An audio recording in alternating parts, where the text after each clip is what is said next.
Hello everyone. तो भाई स्वागत है आपका आज की इस international trade theory and practice की अगली क्लास में। तो कल हमने इन सब के बारे में पढ़ा था, तो देख सकते हो आप सभी।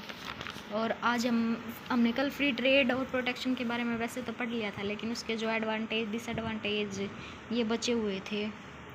तो चलिए भाई शुरू करते हैं। तो सबसे पहले फ्री ट्रेड क्या होता है? फ्री ट्रेड मतलब वो होता है कि भाई हम भी मतलब कोई लिमिट ना हो, कुछ भी ना हो, जैसे कोई रूल ना हो, कोई लिमिट ना हो, और हम दूसरे देशों से आसानी से माल खरीद सकें, उसको बोलते हैं फ्री ट्रेड। बिना किसी रोक टोक के आसानी से सामान खरीद और बेच सकें, उसको वो बोलते हैं। प्रोटेक्शन क्या होता है? जब सरकार अपने उद्योगों को बचाने के लिए मतलब जो बाहर से आता है उस पर टैक्स लगा देती है, या फिर कोई लिमिट या फिर कोई रूल बना देती है, तो उसको बोलते हैं प्रोटेक्शन। अब इसके एडवांटेज हैं। एडवांटेज ऑफ फ्री ट्रेड हैं। तो इसमें क्या होता है? मोर चॉइस होती है, लोअर प्राइस होता है, बेटर क्वालिटी होती है, इकोनॉमिक ग्रोथ होता है और स्पेशलाइजेशन होती है। सबसे पहले आता है मोर चॉइस। मोर चॉइस में क्या है कि हमको दुनिया भर के अच्छे और सस्ते सामान खरीदने का मौका मिलेगा। मोर चॉइस, बहुत सारी चॉइस हो जाएंगी कि हम कहीं से भी कुछ भी खरीद सकते हैं। प्राइस भी लोअर हो जाएगा क्योंकि देश आपस में व्यापार करता है, सस्ता सामान मिलता है, क्योंकि एक देश दूसरे देश से व्यापार करेगा तो सामान भी सस्ता मिलेगा। बेटर क्वालिटी मिलेगी क्योंकि भाई कंपनियाँ अच्छा सामान बनाने के लिए प्रतिस्पर्धा करती हैं कि भाई मेरा सामान ये अच्छा है। इकोनॉमिक ग्रोथ होती है, जैसे व्यापार से देश की अर्थव्यवस्था तेज़ी से बढ़ेगी। स्पेशलाइजेशन मतलब हर देश को सामान बनाता है जिसमें वह अच्छा होता है उसका, जिससे उत्पादन बढ़ता है। हर देश वही सामान बनाता है जो अच्छा होता है, जिससे उत्पादन भी बढ़ता है। तो इसके ये 5 पॉइंट हैं: more choice, better quality, specialization, economic growth और लोअर प्राइस।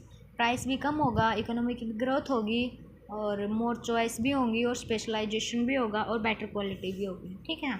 फिर आता है disadvantage. Disadvantage of free trade क्या होता है?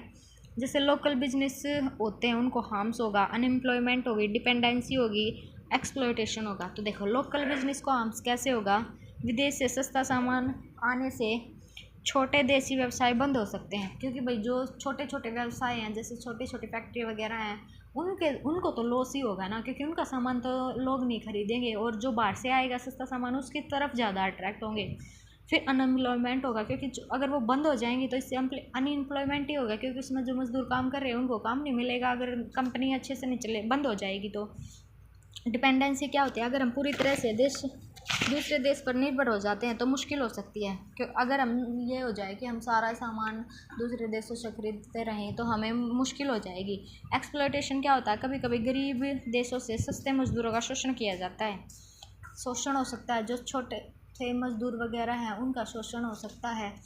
इसके डिसएडवांटेज हैं, जैसे लोकल बिजनेस को हार्म्स होगा, एक्सप्लॉयटेशन होगा, शोषण, डिपेंडेंसी होगी और अनएम्प्लॉयमेंट होगी। फिर आता है एडवांटेज। एडवांटेज ऑफ प्रोटेक्शनिज्म क्या होता है? जैसे प्रोटेक्ट लोकल बिजनेस, छोटे व्यवसाय प्रोटेक्ट रहेंगे, जॉब प्रोटेक्शन रहेगी, नेशनल सिक्योरिटी रहेगी और रिवेन्यू फ्रॉम टैरिफ रहेगा। तो सबसे पहले है प्रोटेक्ट लोकल बिजनेस। जैसे छोटे व्यवसाय प्रोटेक्ट रहते हैं, जो प्रोटेक्शन होती है, ज़्यादा से ज़्यादा लोग नौकरियां पा सकते हैं। नेशनल सिक्योरिटी होता है, जैसे ज़रूरी सामान देश में बनता है, विदेशी संकट का असर नहीं पड़ता, जो हमारा ज़रूरी सामान वो तो यहीं बनेगा, दूसरी देशों का तो फ़र्क नहीं पड़ेगा। रिवेन्यू फ्रॉम टैरिफ, सरकार टैक्स लगाकर पैसा भी कमाती है, क्योंकि सरकार को बाहर से सामान आएगा तो उस पर टैक्स लगाएगी, और टैक्स लगाएगी तो सरकार को तो प्रॉफिट ही होगा।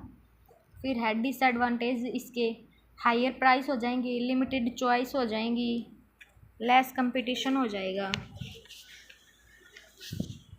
और ट्रेड वॉर हो जाएगा। सबसे पहले इसमें लिमिटेड प्राइस, हायर प्राइस मतलब क्योंकि विदेशी सामान पर टैक्स होता है, सामान महंगा हो जाता है। लिमिटेड चॉइस मतलब लोग ज़्यादा विकल्प नहीं खरीद पाते। लेस कंपटीशन मतलब कंपनियां अच्छा सामान बनाने की कोशिश नहीं करती। और ट्रेड वार मतलब इससे आयात पर रोक लगाएंगे तो भाई व्यापार में समस्या आएगी, तो जाहिर सी बात है ट्रेड वॉर हो सकता है। तो इसके डिसएडवांटेज हैं: हायर प्राइस, लिमिटेड चॉइस हो जाएंगी, लेस कंपटीशन हो जाएगा और ट्रेड वॉर हो जाएगा। अब आता है major trade blocks in the world. क्या है, इसके बहुत सारे पॉइंट वो दे रखे हैं, मतलब एग्जांपल, जैसे यूरोपियन यूनियन है, कंट्रीज़ हैं 27 कंट्रीज़ यूरोपियन यूनियन में, और इनका पर्पज़ क्या है, free trade and easy movement of goods service people with in member countries. इसमें एग्जांपल क्या है, जर्मनी, फ्रांस और इटली। फिर अगला है northern America free trade agreement. इसमें कंट्री कौन कौन सी है, यूएसए है, कनाडा है, और इसका पर्पज़ क्या है, इसका भी वही है, free trade between 3 countries to promote economic cooperation, मतलब 3 देशों के बीच व्यापार को आसान और सस्ता बनाना। और इसका एग्जांपल है, cars made in Mexico can be sold in US with low और नो टैक्स। जो कार मैक्सिको में बनती है वो यूएस में ना ही तो टैक्स लगता और कम में बिकती हैं।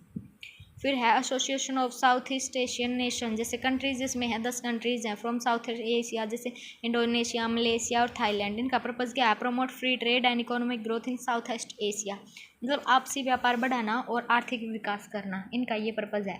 फिर है मैक्सिको, जैसे साउथ कॉमन मार्केट, जिसमें कंट्रीज अर्जेंटीना, ब्राज़ील, उरुग्वे।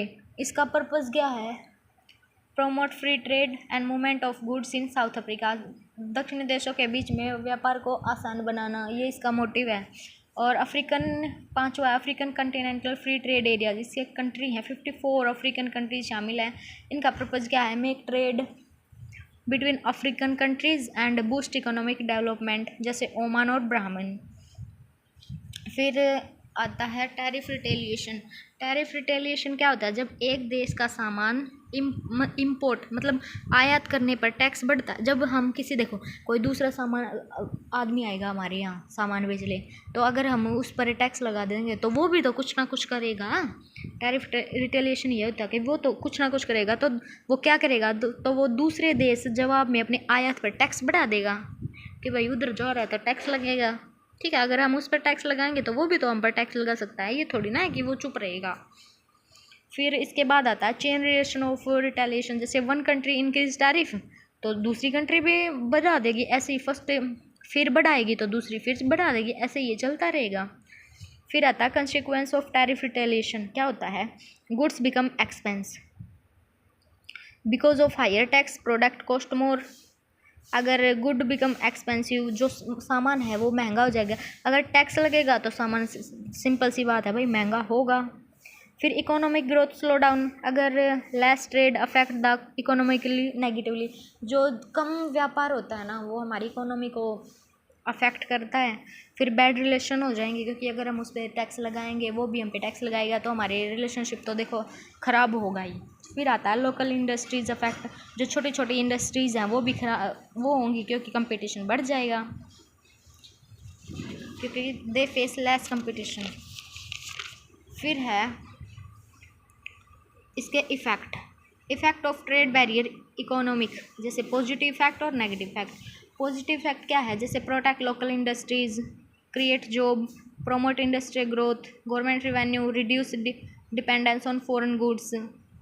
इसके यही पॉइंट है, वही है, बार बार रिपीट हो रहा है। फिर नेगेटिव इफेक्ट क्या आ जाएगा कि higher price of consumer, limited variety of product, limited product हो जाएंगे कंज्यूमर के लिए, हाई प्राइस हो जाएगा, लेस इफिशियंसी हो जाएगी और इनोवेशन हो जाएगा, मतलब without competition from foreign companies, local industry में not feel the need to improve their product और रिड्यूस कॉस्ट, मतलब फिर हार्ट ग्लोब ट्रेड हो जाएगा। तो भाई आज के लिए इतना ही, मिलते हैं अगली वीडियो में।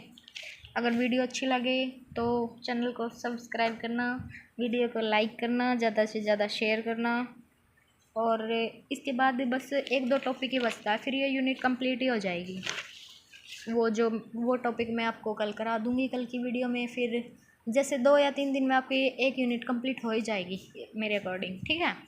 और इससे बाहर कुछ नहीं आएगा, क्योंकि मैं हर एक टॉपिक उठा के उसको डिटेल में एक्सप्लेन कर रही हूँ। तो ठीक है भाई, देख सकते हो आप, ये सब मैंने कंप्लीट करवाया है। और आपको हर एक जो यूनिट फर्स्ट है उसको हम बाद में कर लेंगे, पहले हमने यूनिट 2 से स्टार्टिंग की है, फिर हम 3 करेंगे, 4 करेंगे, फिर उसके बाद फर्स्ट कर लेंगे, या फिर अगर आप बोलोगे कि पहले फर्स्ट करें तो फिर उसके बाद हम फर्स्ट कर लेंगे।